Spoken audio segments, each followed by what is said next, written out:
혼자 17, 15 아들 둘을 키우는 엄마입니다. 음식점을 운영하는데 4단계가 길어지면서 매출이 힘들어지니 아이고야.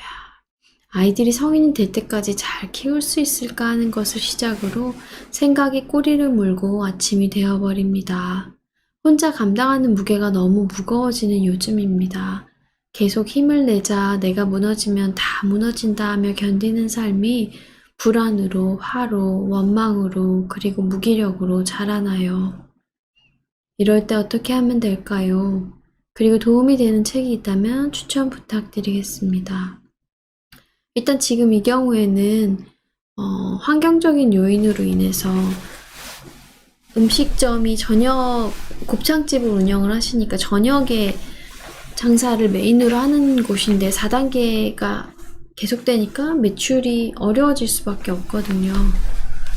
그분이 똑같은 음식점을 고깃집을 하셨었는데 최근에 인스타를 굉장히 잘 하시면서 달라지셨거든요. 그분도 새청자님이신데 그분이 음식점을 하시다가 인스타그램으로 똑같은 고민이에요. 사람들이 많이 안 오는 상황이니까 인스타를 통해서 요거를 알리기 시작한 거예요. 정말 이렇게 하나하나 다 한 땀 한 땀 애써서 알려서 먼 데서도 찾아오고 막 먹으러 오고 원래는 단골 위주로만 되게 작게 하는 데였는데 마케팅을 굉장히 열심히 배우셨더라고요. 그래서 지금 강의를 하세요. 음식점을 대상으로 한 분들에게 특화된 어떤 강의를 할 수 있는 분이시거든요. 이 강의를 이제 하려고 준비하는 분이시니까 인스타를 통해서 좀 컨택을 하시면 되게 좋을 거예요. 김선아 대표님이신데 충분히 어떤 생각을 가지고 있는지 아실 것 같고, 이 경우에는 나는 음식점이 있고 지금 재료가 다 있잖아요. 그런데 고객이 찾아오지 않을 수밖에 없는 상황이란 말이에요. 코로나 때문에. 그러면 내가 점심때, 런치에 어떤 곱창이 아닌 어떤 거를 제공할 수 있는 가능성도 있고, 혹은 배달을 1인분으로 할 수 있는 방식들을 체크해 볼 수도 있고, 여러 가지 내가 살 길을 모색을 해야 돼요. 일단 나한테는 내가 있는 것들을 체크해 봐야죠. 내가 있고, 요리 노하우가 있고, 그 다음 마케팅 할 수 있는, 배울 수 있는 시간이 있고, 그 다음 이런 마케팅을 아들들한테도 인스타 활용하는 법 알려줘. 배달의 민족이나 뭐 이런 거 해야 되는데 이거 좀 도와줘. 라는 식으로 다 같이 힘을 모아서 얘기하시는 게 좋아요. 엄마가 요즘에 코로나로 힘들어서 이렇게 저렇게 살 길을 알아봐야 하는데, 너네도 엄마가 필요한 부분에 있어서는 좀 도와주면 좋겠어. 라고 해서 자녀들이 이렇게 홍보를 도와주는 경우도 있고, 혹은 그런 걸 전혀 못한다면 사진이나 영상을 찍어준다던가 뭔가 보조 역할을 해줄 수 있는 게 있거든요. 그래서 이렇게 힘들 때는 솔직하게 털어놓는 게 좋아요. 엄마가 너무 힘들고, 요즘에 감정이 오르락내리락 걱정이 있어. 라고 말을 해주는 거예요. 그걸 말을 하지 않고 오히려 혼자 끙끙대고 괜히 애들한테 화를 내면 애들은 더 큰 죄책감을 가지고 자기들이 잘못해서 혹은 자기들 때문에 엄마가 힘든 게 아닐까라고 또 오해할 수 있거든요. 그래서 이 경우에는 사는 게 엄마가 너무 어렵다고 생각하고 너네가 잘 클 수 있을지, 너네 학비를 댈 수 있을지 두려워하고 이렇게 솔직하게 털어내시고 다 같이 울고 많이 울어야 돼요. 엄마가 지금 혼자서 너무 무겁잖아, 침이. 에이그, 울어야 돼요. 많이 우세요. 애들 앞에서도 많이 우시고, 애들 없을 때는 더 많이 우시고. 그래서 이 감정을 내가 누르면 병이 돼요. 누르면 화라산처럼 폭발해요. 근데 내가 이거를 압력솥에 있는 것도 갑자기 하면 폭탄될 수 있잖아요. 근데 압력솥이 피식 피식 피식 칙칙칙칙칙칙칙 이렇게 뽑아내니까 나중에는 열었을 때 큰 압력이 없는 거거든요. 이렇게 뽑아내야 돼요. 내 안에 되게 두려움이 많구나라고. 그리고 원망하는 마음이 있잖아요. 그 대상을 원망해야 돼요. 그 대상을 상상 속에서 아예 가루가 되도록, 먼지가 되도록 때리고, 화내고, 욕하고, 충분히 눈물을 다 쏟아내고, 분노도 다 풀어내고 해야 돼요. 이거는, 근데 이거를 다 하시면 목이 쉴 때까지, 손이 아주 저릿저릿해질 때까지 두드려 패는 정화 작업을 하시면 무서울 게 없어져요. 무섭지 않아. 내가 지금 어깨에 메고 있는 것도 힘들고 지친데 이 화를, 불안함을 감추느냐고 더 힘든 거거든요. 근데 이걸 완전히 감추는 거를 놔버리면 무서울 게 하나도 없어. 죽게 아니면 까무라치기죠. 내가 뭐 못할 것 같아? 이 마음이 솟아나요. 근데 감정을 대면하지 않으면 감정이 계속 쫓아다녀. 불안하지, 두렵지, 힘들지, 어렵지, 원망스럽지, 남 탓 같지 이러면서. 이런 경우에는 말이 이성적으로 뭘 하려고 하지 말고 그냥 감정을 다 느껴버리면 참 좋아요. 감정을 다 느끼시는 게 가장 좋습니다. 도움이 되는 책이 있다면 추천 부탁드립니다 라고 했는데 지금 도움을 주는 책은 돈 많이 버는 책이에요. 그러니까 지금 경제적으로 내가 어려워. 이 매장이 혹은 매출이 어떻게 될지 몰라. 이게 지금 가장 큰 거잖아요. 그럼 이 매장을 알릴 거야. 이게 일단은 우선 뭐예요? 1순위야. 매장을 살리자. 너무 힘들어. 불가능해. 배달도 안 되고 뭐 뭣도 안 되고 업종 변경도 안 되고 뭐 다 안 돼. 뭐라고 한다면 또 다른 걸 생각해보는데 일단은 이거를 다 살리는데 총력을, 마케팅의 총력을 기울여 보면서 그 다음 다른 살 길을 체크를 해야지. 이것을 그냥 버려놓고 딴 데로 하는 거는 어쩔지 모르겠어요. 네.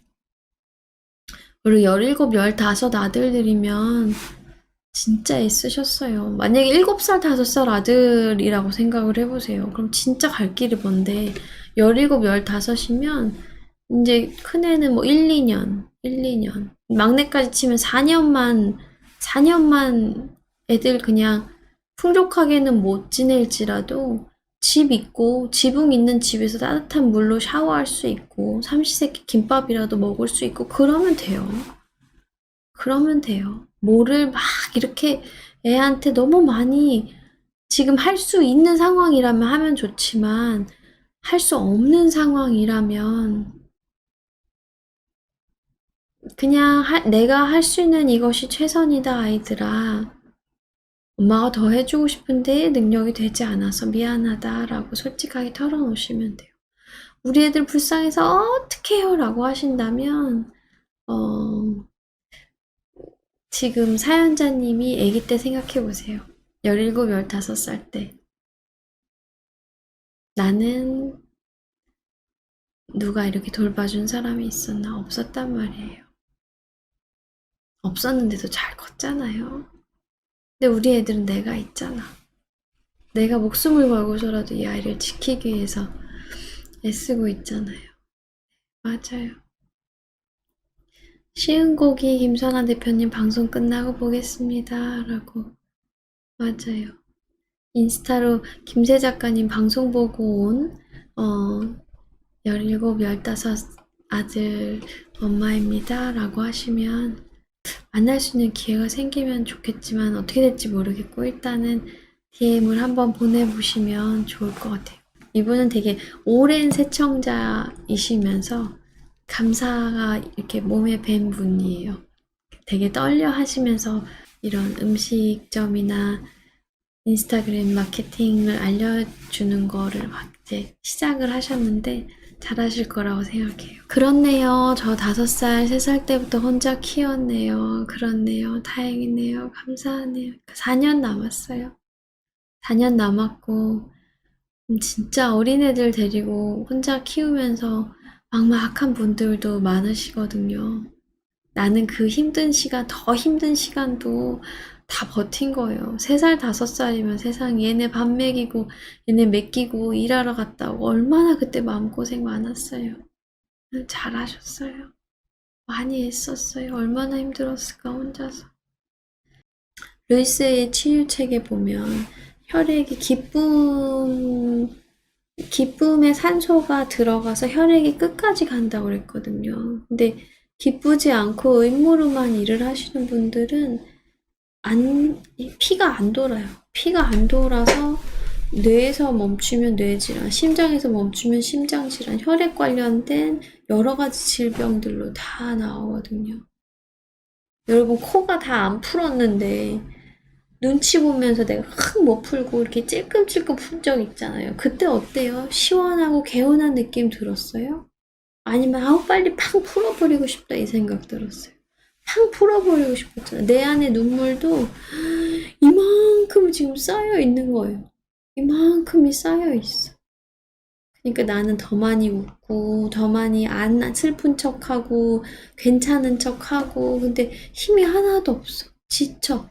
감정 숨기느냐고 힘을 다 써서. 이제 감정 안 숨겨도 돼요.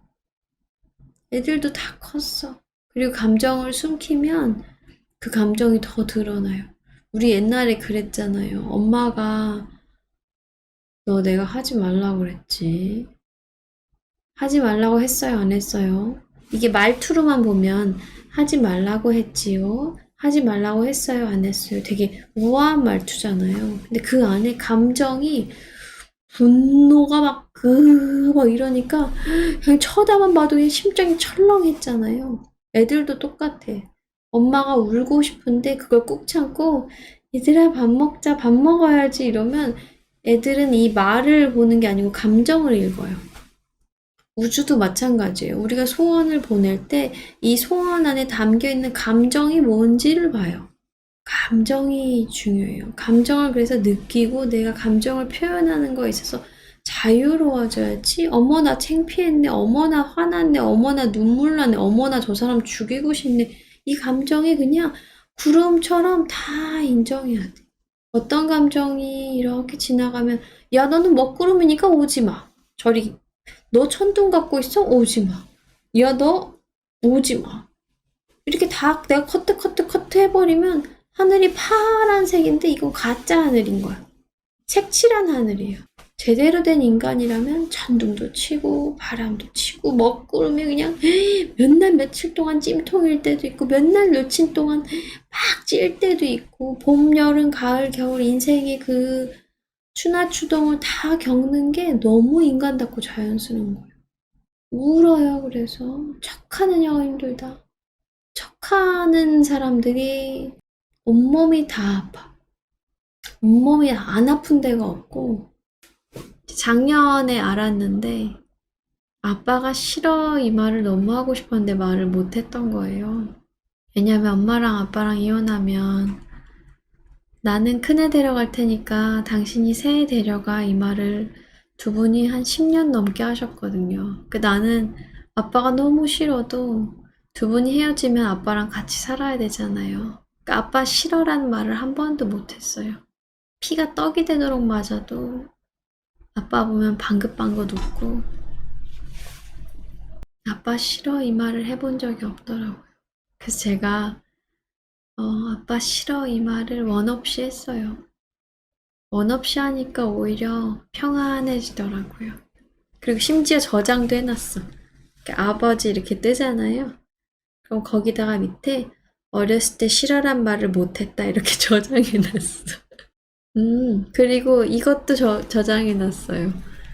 법륜스님이 하셨던 말씀인데 부모님 미워할 이유 없다. 걱정할 이유 없다. 미안해할 이유도 없다. 이게 되게 좋은 관계래요. 부모님하고 이런 관계가 돼야 된다고. 내가 부모님이 시키는 대로 다 했어. 그럼 나중에 어떻게 돼요? 내 인생이 없어졌잖아. 그럼 미워하게 된단 말이에요. 미워할 필요가 없대요. 그냥 시키는 대로 안 하면 된대.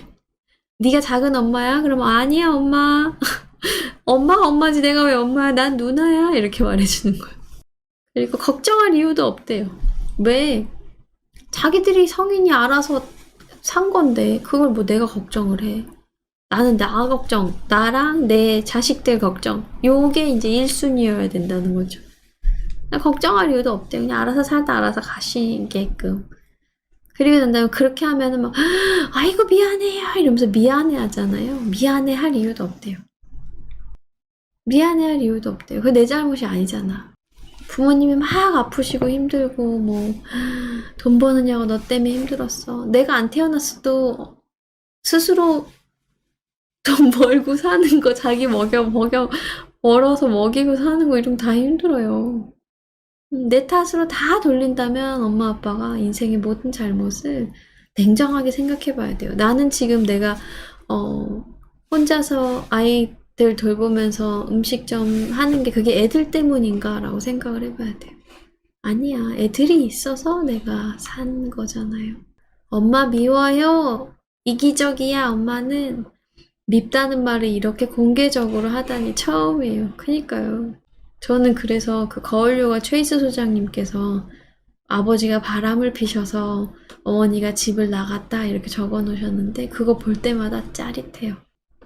집안의 영웅이 되기 위해서 아버지 역할을 못해서 아버지를 커버할 수 있는 되게 잘난 자식, 뛰어난 자식이 되려고 과학고에 들어가고 그 다음에 서울대 들어가고 서울대 석사까지 서울대도 가장 학비가 싸서 들어갔었대요. 그러니까 공부로 치면은 뭐 거의 엄청나고 그 집안에서 일도 잘하고 밖에 가면은 다 지천에 먹을 거밖에 안 보인대요. 얼마나 3일을 굶주린 적도 있대요. 너무 가난해서 집에 숟가락이 다 없을 정도로 가난했다고 그러더라고요. 근데 그렇게 가난한 데서 엄마의 자랑거리가 되기 위해서 내가 피를 토하면서 공부를 해서 그렇게 됐단 말이에요. 근데 나중에 내가 내면 아이가 왜 이렇게 힘들지? 왜 나는 현실이 이렇게 반복되지를 막 계속 연구하면서 알아차린 거죠. 아버지가 바람을 폈을 때 엄마가 나를 버리고 간 것이 아주 큰 상처로 남았었구나. 그리고 그 내면 깊이 들어가서 그 상처 입은 어린아이를 보니까 그 아기가 무릎으로 기어다니면서 울고 있었대요. 엄마를 찾고 있었대요. 그거를 보면서 통곡을 했다고 하시더라고요. 그래서 우리가 그 사실을 그냥 말하는 건 경찰이 왔어요. 어떤 일이 벌어졌어요? 라고 했으면 우리가 그냥 엄마가 나한테 동생을 맡기고 나보고 엄마야 라고 했어요. 나는 그런 엄마가 미워요. 어떤 감정을 느꼈어? 라고 하면 나는 엄마가 미워요. 엄마가 왜 나한테 이런 부담을 주죠? 그건 엄마가 할 일을 왜 나한테 떠맡겨요? 라고 내가 말할 수 있잖아요. 내가 원해서 했느냐가 아니지. 엄마가 시켰는데 내가 거절하는 방법을 못 배웠다지. 나는 왜 거절하는 방법을 못 배웠나?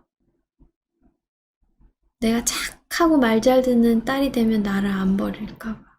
집안에서 보면 착하고 거절 못하고 말 잘 듣는 분들이 빨리 돌아가시지 않아요? 영화에서, 드라마에서 보면 그렇잖아요. 착하고 희생하고 이런 분들이 되게 일찍 돌아가세요.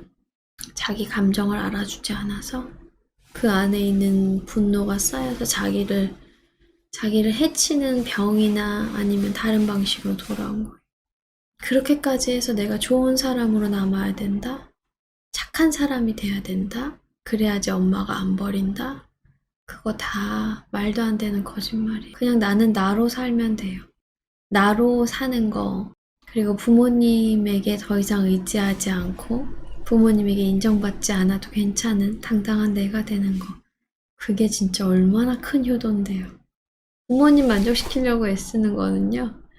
그거는 예수님도 못하고 부처님도 못하고 아무도 못해. 신도 못해. 온 우주를 창조한 존재가 와도 그들을 만족시킬 수가 없어요. 왜? 그들은 자기가 진짜 뭘 원하는지 모르거든요. 구멍이 푹푹 다 뚫려있는 그 그릇을 가지고 와갖고 채반 같은 걸 갖고 와서 거기가 가득 차도록 물을 부어라 라고 하는 거랑 똑같아요. 이제는 나를 돌봐요. 엄마를 놔주고 아빠를 놔주고 내 안에 있는 분노도 칙칙칙칙 해서 자꾸 빼면서 이제 내가 살아야 돼.